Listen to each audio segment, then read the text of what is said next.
If you're into Game Boy, there's a good chance you'll like my new Neo Geo Pocket Color series too. Every Thursday I'm reviewing a new Neo Geo game. Just join the PO Cubed Patreon or become a channel member here on YouTube.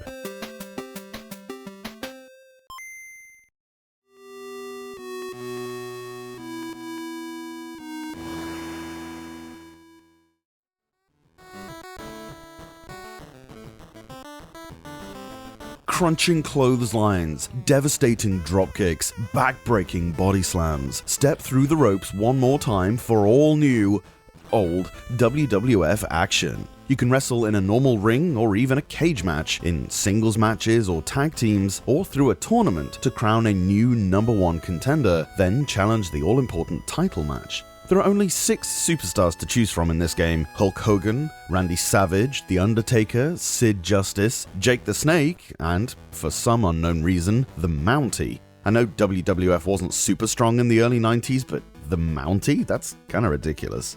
When the wrestlers are stood across the ring from one another, you get a short rendition of their theme tune and some ring announcer text giving their weight and hometown. I can almost hear Howard Finkel's booming voice over the loudspeakers. Speaking of the pretty well done music, the in-ring sound effects are also pretty hard-hitting, which they need to be as there's actually no music during the matches. I'm thoroughly impressed by the big, nicely detailed wrestlers, both playable characters and headshot images, and by how recognizable they are. Probably the best graphics from a wrestling game up to this point, not that that's saying very much. Also, I'd even go as far to say as this game has the best controls of any fighting game on the Game Boy so far. Takara and SNK haven't released anything yet, of course, and also we haven't yet touched the very impressive Yu Yu Hakusho series.